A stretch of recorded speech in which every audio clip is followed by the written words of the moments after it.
1979, one of the, or let's say the icon of the off-road cars came into the market. And the funny thing with that car is it was created and planned because the head of the Iran needs cars for his military who could drive off-road as well. We're talking about the G-Class. Now, 40 years after that launch, Mercedes completely built a brand new one. And this is the car we're driving today.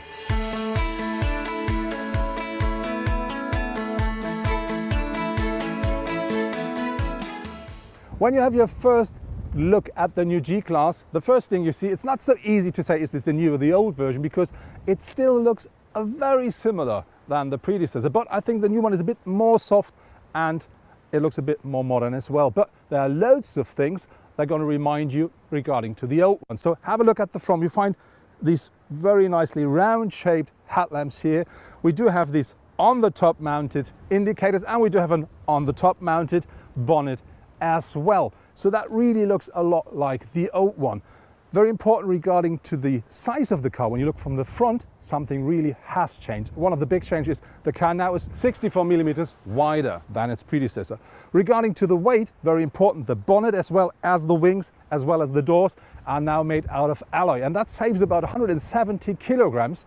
And still, the car is now about 55% more stiff than the predecessor. But now let's have a closer look at the sight.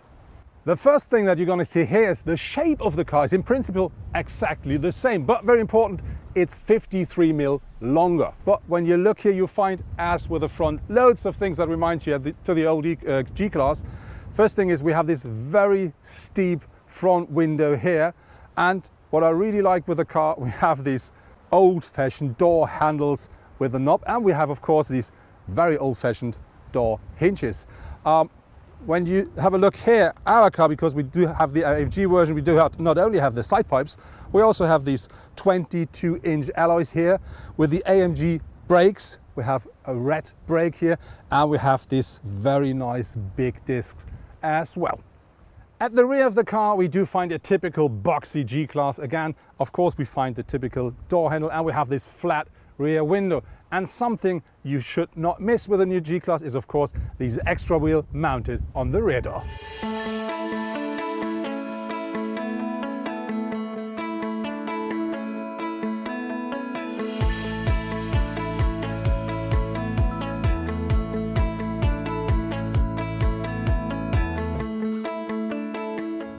One of the biggest advantages of the new G-Class compared to the predecessor is, aside of course, the space, the steering of the car, because that's completely different. The old one was like driving an old lorry, but this one here really feels like driving a standard vehicle on a standard road. When the G-Class hits the market for the first time, 1979, the smallest engine that Mercedes offers at that point only offers 75 horsepower, and this is nothing regarding to what we drive today, especially if you're talking about our G63 AMG. This car features the new V8 4-liter bi-turbo engine, and that offers in this car here 585 horsepower, 850 newton meters of maximum torque. But if you talk about the smaller version, which is the G500, that is not a lot less. It also offers 422 horsepower, 610 newton meters. I think that's more than enough. And both of the cars are featuring the 4-liter bi-turbo V8, and both of the cars are featuring a 9-speed automatic gearbox. And I'm quite sure the next engine we're going to see on the market will be a diesel. And not to get any scratches or dents onto our 22 lovely alloys at the AMG model while going off-road, we now change to the G500.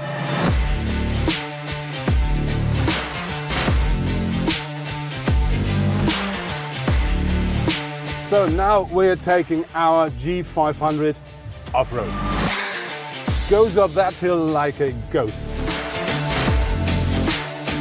So now we go downhill, and I mean downhill. From here I can't see anything at all, I only see landscape, but there is the monitor, and that one works with a camera at the front of the car, so I can really see my path.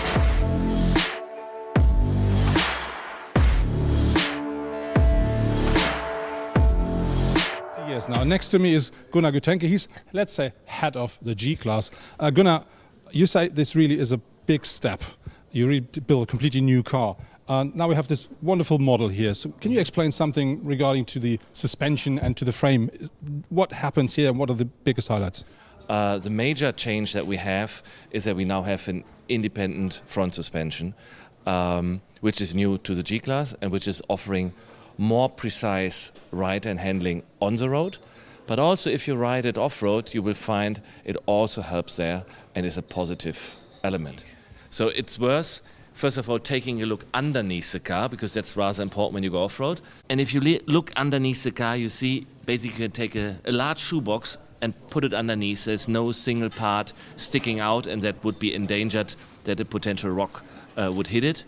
And you will also see that the knuckles of the independent front suspension are mounted directly to the frame at the highest possible position, leading up here to a very high position as well.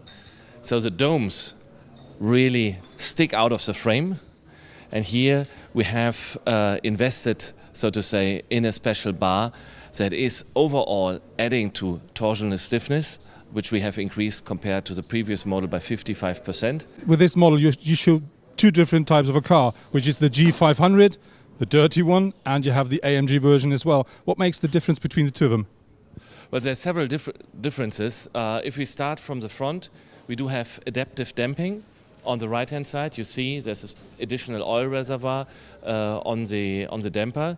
That is for every G63 a series component, and for the G500 we have regular dampers or optional similar adaptive damping, which is a great feature when you ride both on as well as off-road. Improvement that we have is our new direct steering. Okay. Every G-Class owner knows about today's performance, and everybody who will drive this car right at the first corner will see there's a huge improvement in terms of steering, precision, and feedback from the steering. When we then move further, of course, you will find the three differentials. They're all 100% lockable, like in the past, but with a different technology where we have taken care that we have even more robust solutions. There's a 9-gear transmission. It comes in two different variants. The standard 9-gear transmission for the G500 and an especially reinforced version for the AMG, which is offering lower shifting times. What about the frame? Did you change anything regarding to the frame? Well, it's a completely new frame. It's still a leather type frame because we think it's a backbone for the legendary reliability and robustness of the G-Class. It has been, as said before, reinforced to offer additional torsional stiffness as well as additional crash performance. You as the head of the G-Class, there must be the one highlight for you, the one where you say, this is my personal topic. What is it? Well, to me it is that we have managed to have a vehicle that's on the one hand side even better in off-road as we used to be with the known G-Class. And with the same setup, after being in an off-road track here, you drive onto the road, and there we have really reinvented on-road driving for the G-Class. And to have this broad spectrum in one car, that to me, even though it's compiled of many items to achieve it, but that's for me the one big achievement of this development. So let's climb into the G-Class. There are two things inside of this car that really makes the difference. This is the first.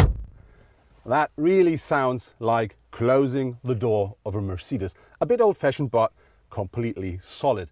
And the other thing is something that really surprised me, let's say it that way, because when you start driving the car, it locks the doors automatically. And that is really special. Check it out. And now you know that door is locked.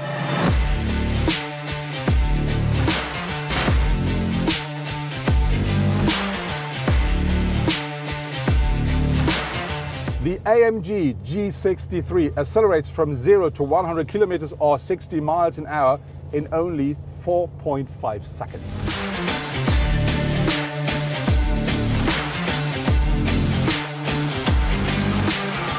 With its new V8 bi-turbo on board with these 585 horsepower, 850 newton meters of torque, if you push the pedal to the metal with that car, that really feels like being on a rocket, and when you lift off, somebody kicks your ass on top. But this rocket weighs more than 2 tons.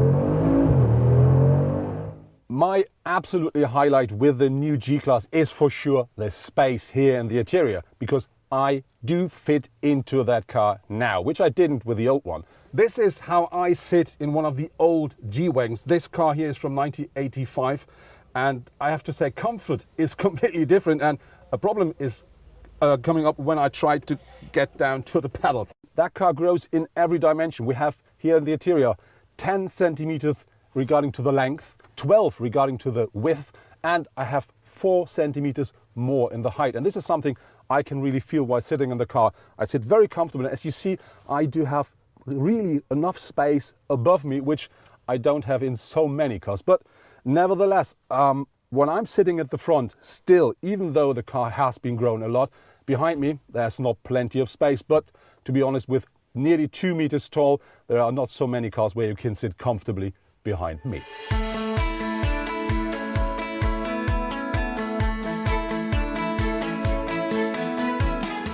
Having a closer look into the interior design of the new G-Class, I really have to say that car is completely new. But on the other hand, you find some things here and there which really reminds you to the old one. For instance, we have this typical handle here for the passenger seat. We do have this upright display here at the front, which really reminds you to the old car. But on the other hand, that car really is completely new and modern. You have, as standard with a standard G-Class, a cockpit with round tubes. But I think everybody will order this new widescreen panel here, which features 2 12.3-inch displays, which you already know from, let's say, the E-Class or other cars. And you find a lot of typical Mercedes stuff in here, like the cup holder in here, or the completely jog dial here, or for instance the seat control, which is in the door panel, as you know from all the other cars. So I think overall that's really a very nice mixture out of a bit of heritage, but loads of modern stuff, and I think together that's the new G-Class.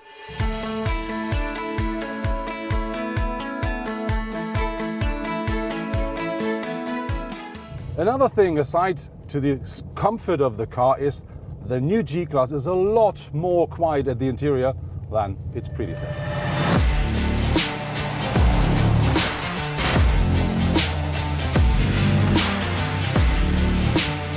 So now we're going on gravel grounds with a G63 to see how much fun you're going to have with that car on that surface.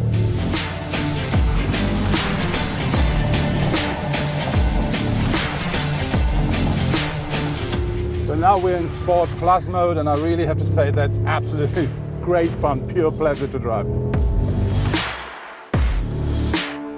So next to me is again Jan Gleitzmann. As he said, he's a Mercedes fanboy, but Jan drove a different car than I did because he's driving the G500. So Jan, what do you think about that car? I'm a Mercedes-Benz fanboy, and the G-Class is my favorite Mercedes. So the G-Wagon itself is just perfect, and I was very scared when they announced new generation. I was thinking, oh well, another SUV, you know, oh please. But I'm so pleased what they did with the car. Just everything, the whole package is just perfect, and I'm very happy. That car starts at a bit more than 107,000 euros in Germany. Do you think it's worth the money? Well, my heart is bleeding because I would love to take the car just away home. But this car, right, like I drove it, 150,000 euros. It's just not affordable for a little YouTuber guy like me. But you have to consider that it's very stable in its price. If you look for used cars, they're still very, very pricey or expensive, however you want to put it. And so it's sort of an invest if you buy one, I guess. Okay. How about the drive? What is your favorite regarding to the drive of the car? Well, I'm very, very pleased what they did with the suspension, the new suspension. To be honest, I loved the old G-Wagons as well, generation for generation, and the last one was already pretty good. But now with the new suspension setup, and especially with the adaptive suspension setup, it's so much easier to drive on the streets, and you can enjoy it much more. With the different driving programs, like when you drive in sport, you can even corner on curvy mountain roads without, losing your head. It's really amazing what they did with the suspension. I'm very pleased. And do you think, is this still a real G-Class? Oh, of course it is.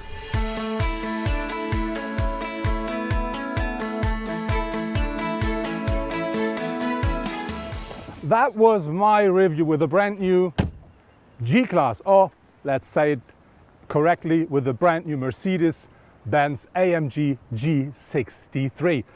What I really like with that car is that Mercedes made it happen to create a completely new car, but it still looks the same. Absolutely amazing. But more important is we have loads of new technology on board. We have a brand new infotainment system.